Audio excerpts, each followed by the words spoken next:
bienvenue pour cette conférence dédiée à la carrosserie, au métier de carrossier et aux mutations de la carrosserie véhicule léger. Nous avons choisi deux thèmes absolument essentiels.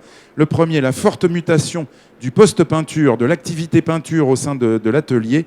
Le deuxième thème, la généralisation de la maintenance électronique, évidemment, et en particulier l'arrivée des aides à la conduite, des ADAS, dans les entrées ateliers et les conséquences, évidemment, pour le métier. On parle aujourd'hui de véhicules autonomes, de véhicules hybrides. On parle de parcours digitaux pour nos sociétaires. Donc, on s'aperçoit que le métier de carrossier aujourd'hui est vraiment différent de celui qu'on a pu appréhender il y a quelques années.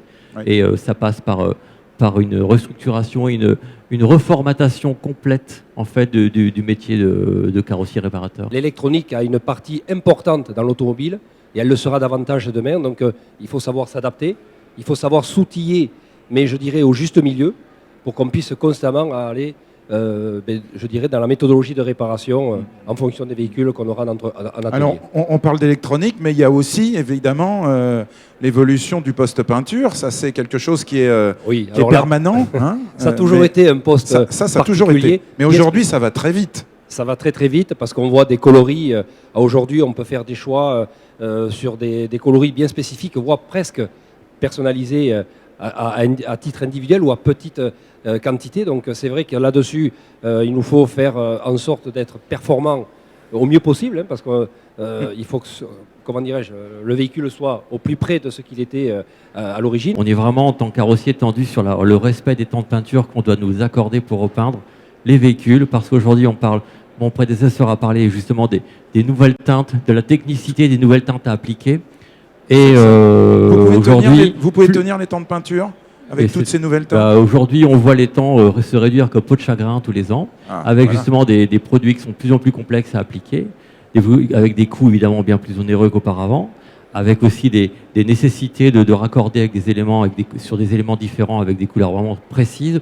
Et aujourd'hui, il y a vraiment un levier fort à actionner auprès des apporteurs d'affaires, des experts notamment, pour qu'on puisse travailler dans des règles et des conditions respectables, pour qu'on puisse vraiment appliquer nos temps sans être obligé de trouver des parades pour essayer de récupérer le temps qu'on ne nous accorde pas sur les temps de travaux. En fait. Les carrossiers qui entrent dans nos réseaux, qui se rapprochent du réseau axial, cherchent justement à être accompagnés vers toute cette gestion de l'entreprise. Pourquoi ? Parce qu'ils s'aperçoivent bien souvent les entreprises ont grandi ou elles se retrouvent face à des problématiques que toutes seules elles ne peuvent pas solutionner. Et c'est justement cet apport entre carrossiers, ces échanges et tout ce que nous on met en avant qui leur permettent de passer ce cap. Ce qui nous semble être un enjeu aujourd'hui pour les carrossiers, c'est la difficulté à produire. Et la difficulté à produire, c'est la difficulté à recruter, à former, à fidéliser. Et ça a été un des points de départ de notre réflexion que de mettre en place un outil qui va essayer d'une manière générale bien évidemment d'améliorer la rentabilité de nos clients, mais surtout aussi de répondre à la problématique conditions de travail, hygiène et sécurité, tout ce qui en fait va contribuer au bien-être du peintre. Dans quelle mesure on pouvait dégager le temps non productif que passe le peintre dans son atelier ou dans son labo. Et clairement, la partie montage de teinte, c'est du non productif, c'est du compliqué, c'est source d'erreur et c'est vraiment ce qu'on considère comme étant la peine pour le carrossier. Voilà.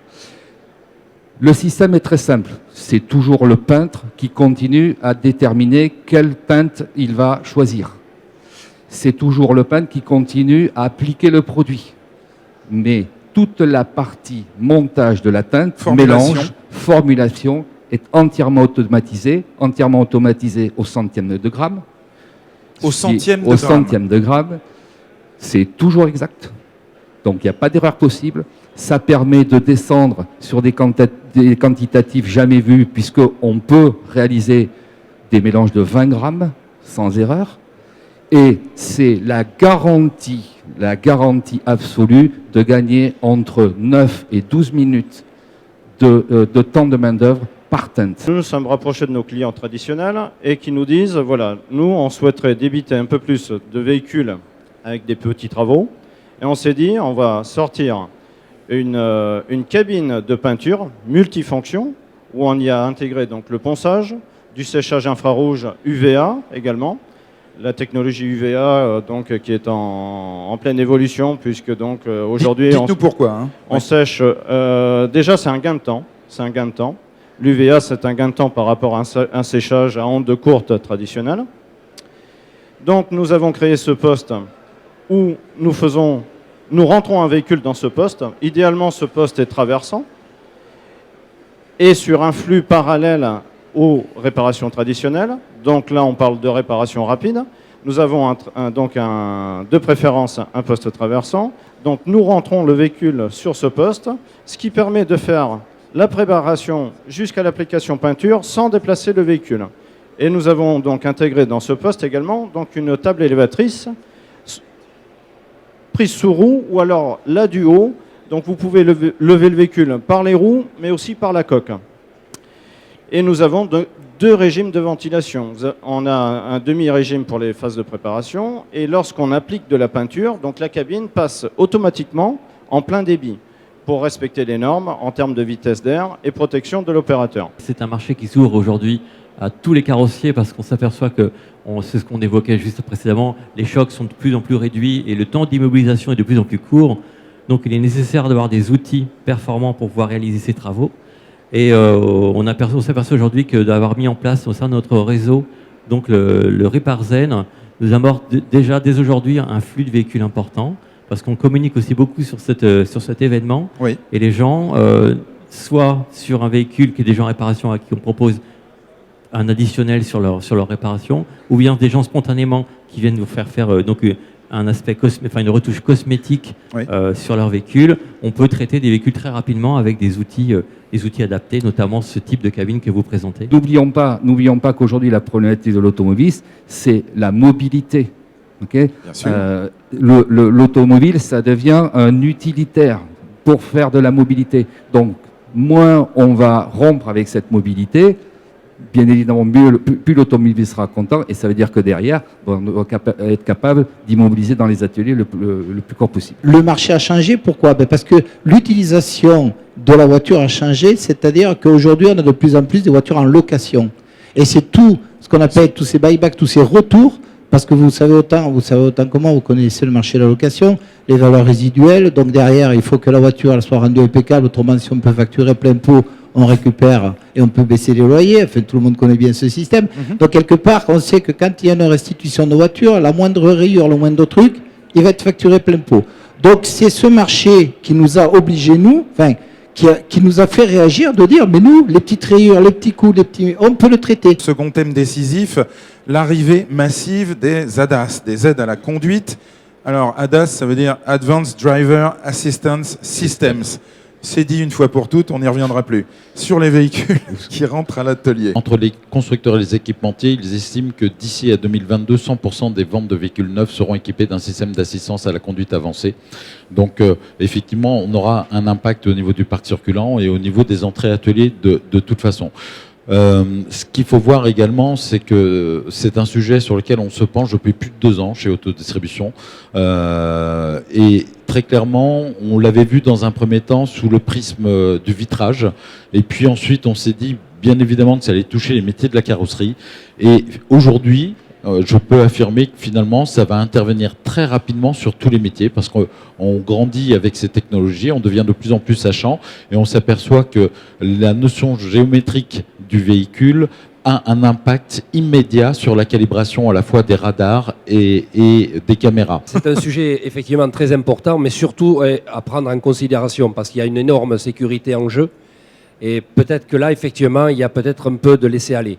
Alors, c'est de la part de qui? Du réparateur, parce qu'il peut-être il n'a pas cette conscience. Il n'a pas encore pris la mesure. Voilà. C'est important parce que ça va très vite et on trouve déjà effectivement des véhicules. Donc c'est là où il va falloir qu'on soit vigilant pour qu'on puisse faire comprendre que ça devient une formation bien professionnelle, qu'il faut effectivement avoir la possibilité également de faire l'investissement pour être équipé du matériel de maintenant. Donc là, c'est un tournant important de la profession et il faudra en faire, je dirais, une prise de conscience très importante parce que sinon, malheureusement, on va peut-être avoir des déboires. Il y a aujourd'hui, par contre, un facteur qui est vraiment important, c'est l'investissement et la rentabilité. Bah oui. Et parallèlement à ce qu'on évoquait tout à l'heure sur les temps de peinture, aujourd'hui, quand on échange avec des experts ou des assureurs, il règne aujourd'hui encore un flou total sur la partie rémunération de ce genre de prestations. Est-ce qu'aujourd'hui, une carrosserie n'est pas obligée de grossir, c'est-à-dire de devenir un établissement beaucoup plus important qu'elle n'était avant pour pouvoir écraser tous ces investissements? Le marché va prendre deux directions. Une direction de consolidation avec des carrosseries qui effectivement se structurent, deviennent de plus en plus grosses, massifient les achats et permettent effectivement d'absorber ce genre d'investissement. Et puis des carrosseries de taille beaucoup plus modeste. Est-ce qu'on peut encore être carrossier modeste? Taille modeste, on veut dire quoi? Deux productifs? Deux pannes, ça commence à faire une carrosserie. Deux productifs. Ça commence à être pas mal. Pardon. Je sais pas, c'est pas à moi qu'il faut poser cette question. J'ai pas forcément la réponse. C'est plus l'homme d'expérience. Nous, ce qu'on voit, c'est effectivement moins de carrossiers, ça c'est clair. Par contre, des ateliers, des structures beaucoup plus importantes.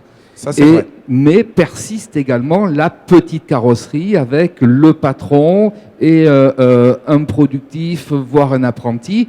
C'est la structure taille moyenne qui, à mon avis, est celle qui est au milieu, qui a peut-être plus de difficultés.